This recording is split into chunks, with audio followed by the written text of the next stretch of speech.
Come in, take off your coat, and get comfortable. It really feels good to be back together again. It does. There's something about the start of a new year that makes conversations feel a bit slower and warmer, Yes, like we don't need to rush anywhere right now. which is rare. The rest of the year usually moves pretty fast. Exactly. And today feels like one of those moments where we can just sit, talk, and breathe a little. So, welcome to 2026. I still can't quite believe I'm saying that out loud. Same here. Every new year sounds futuristic until you're actually living in it. And suddenly, it's just life. With coffee, plans, holidays, and very normal worries. And that's exactly what we want to talk about today. Holidays, vacations, and how people spend their time around the new year in different countries. A topic that almost everyone can relate to, no matter where they're listening from. Because even if traditions are different, the feeling is often similar. That mix of looking back and looking forward. Before we go any further, let's say this quickly. If you enjoy natural English conversations like this, don't forget to subscribe. It really helps us keep creating for you. And it helps this little studio stay cozy and alive. Very important things. Ben, let me ask you something simple. When you hear the words New Year holidays, what comes to your mind first? Honestly, quiet time. Fewer emails, slower mornings. That sounds lovely. It usually lasts about 3 days. If you're lucky. True. For me, it's more emotional. Lights in the streets, warm windows, people walking a bit slower, holding bags with gifts. That feeling that everyday life is paused for a moment. Yes, like the world takes a small breath. And this is interesting for language learners too, because holidays are full of everyday English. Agreed. Simple words, real conversations, real situations. Talking about plans, asking questions, sharing stories. Which makes it great listening practice and speaking practice. Let's start very gently. When we say holidays, what do we usually mean in everyday English? Most of the time, it means time off from work or school, a break from routine. A chance to rest or travel. Or stay home and do nothing, which is also a plan, by the way. That's my favorite kind of plan sometimes. I notice that during holidays, people often ask the same questions. Like what? Are you going anywhere? Do you have any plans? How long are you off? Very common. Very useful expressions. And very easy to practice. Holidays also change how people feel. Some feel excited, some feel tired, some feel a little lonely. That's true. Not everyone experiences holidays in the same way. And that's okay. There's no single right way to enjoy them. Exactly. Everyone finds their own rhythm. Let's talk about New Year celebrations around the world, because this is where things get really interesting. Yes, same date, very different traditions. In some places, New Year is loud, bright, and full of fireworks. In others, it's quiet, family-centered, and almost peaceful. And sometimes both. For example, in many countries, people celebrate New Year at home with family or close friends. Right. They cook together, eat traditional food, watch something on TV. They count down the seconds together. And someone always checks the time 5 minutes too early. Always.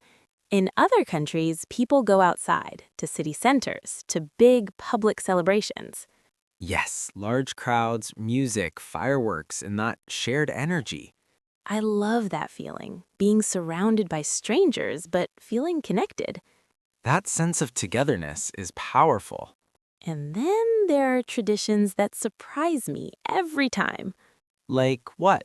Smiling, eating certain foods for luck, wearing special colors, opening doors or windows at midnight. Or making wishes very seriously, as if the universe is listening closely at that exact second. Maybe it is. I think these traditions help people feel hopeful. Yes, they give structure to emotions. A way to say, I'm ready for something new. Even if life stays messy, which it usually does. Speaking of messy, let's talk about vacations. Yes, the dream versus the reality. Exactly. We imagine perfect trips, beautiful photos, calm moments. And then reality shows up with delays, crowds, and forgotten chargers. Always the charger. But somehow, those imperfect moments become the best stories later. They do, and they're great for real conversation practice. Because you don't need perfect English to tell a funny story. You just need honesty and a few useful phrases. Like saying, well, that didn't go as planned. Or we just went with the flow. Or, in the end, it was worth it. All very common, all very human. I think vacations also teach people something about themselves. How so? You notice what you miss: comfort, routine, or maybe excitement. Yes, time away often gives clarity. Even short breaks can change how we see things. And for English learners, vacations are full of small, everyday interactions. Ordering food, asking for directions, making small talk. Saying sorry a lot. Very realistic. And that's what we love focusing on here. Everyday English, real conversation, real life. Because that's how language actually lives. As we talk about holidays and New Year traditions, I keep thinking about time. Time is a big part of this season. Looking back at the year that ended, thinking about the one that started. Setting intentions, even if we don't call them resolutions. Some people love New Year resolutions, others hate them. Both reactions are very common. I'm somewhere in the middle. That sounds about right. I think the New Year gives people a chance to reset, Not to become someone completely new, but to adjust a little. to say, okay, let's try again. Exactly. And that includes language learning too. Yes, the new year often brings renewed motivation. Even if it's quiet motivation. The best kind. As we continue this conversation, we'll talk more about how different cultures celebrate, how people relax, and how these moments connect us. And we'll keep the English natural, simple, and useful. Just like a real conversation. Let's keep going because there's still so much to explore. So let's keep going right from here because this is where things start to feel very real and very human. Yes, we've talked about the general feeling of holidays, but now we can zoom in a little. Exactly.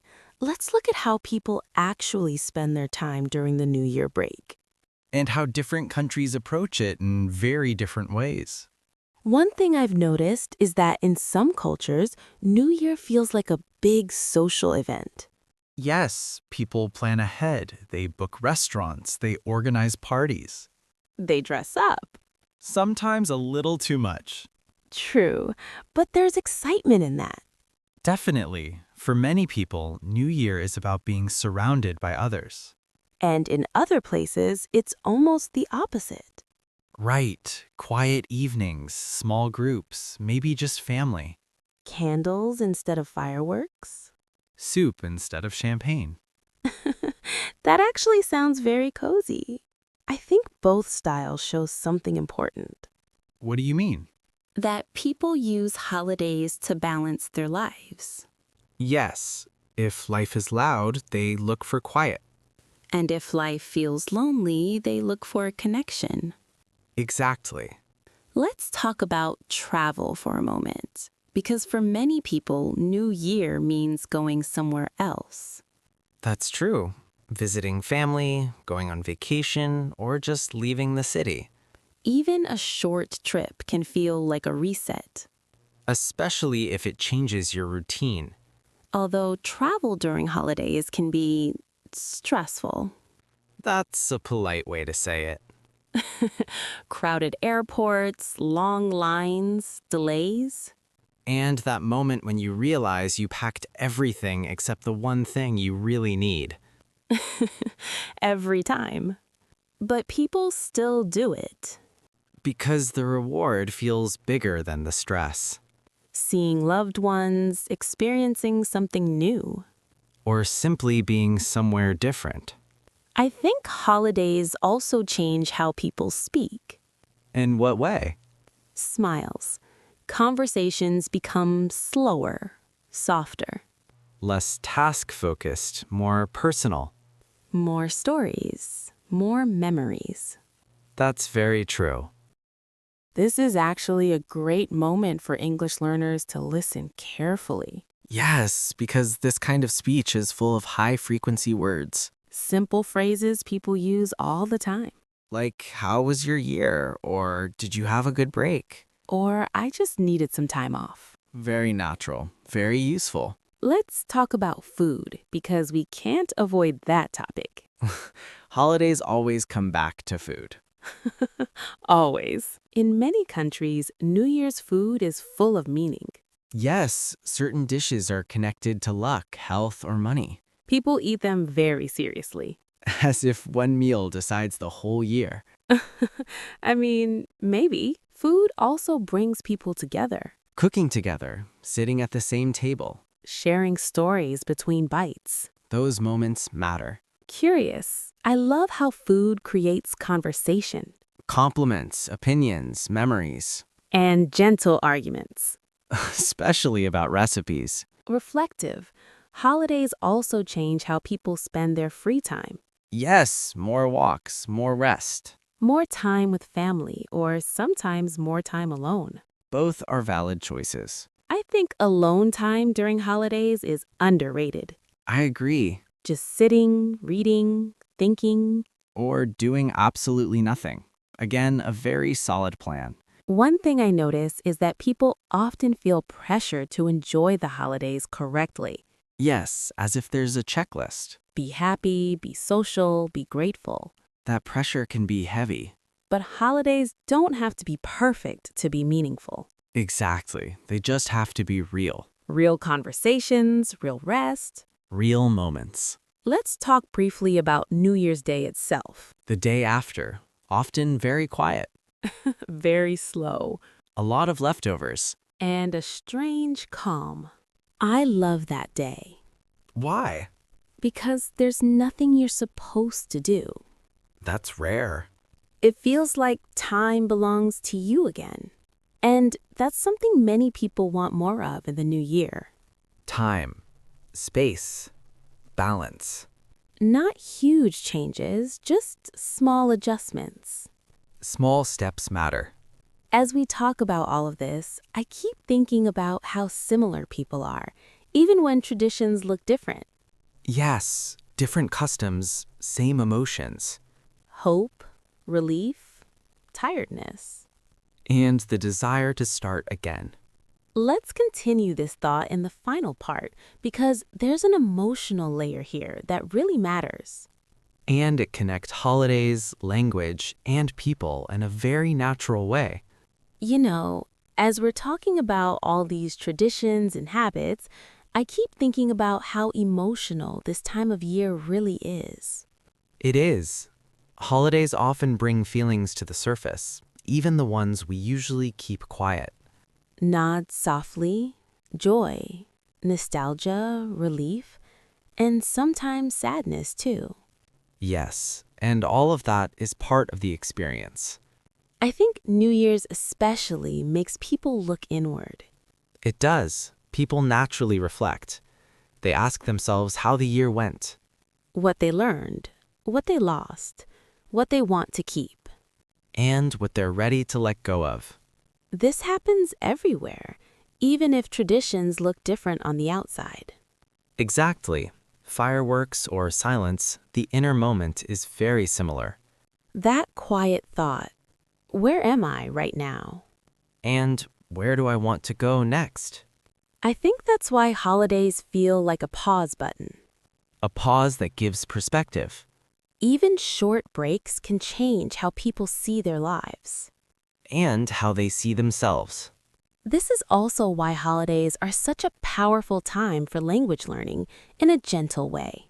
Yes, people listen more. They observe more, Smiles, conversations slow down. which makes it easier to notice everyday English. Simple phrases, familiar words, natural rhythm.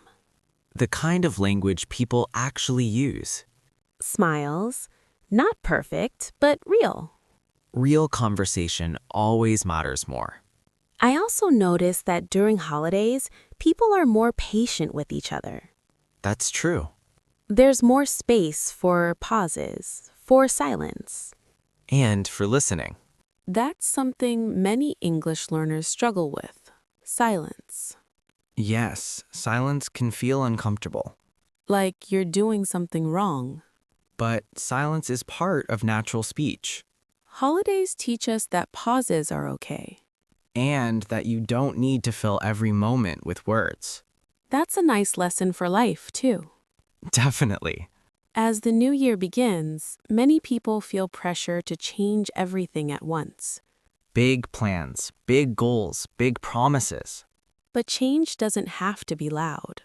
Often, the most lasting changes are quiet ones, Small habits, small choices. like taking more breaks, Or spending more time with people who matter. or being a little kinder to yourself. This applies to learning English, too. Very much so. You don't need a perfect plan on January 1st. You just need to keep going. And holidays remind us why language exists in the first place. To connect, To share moments. to understand each other. We'd really love to hear from you.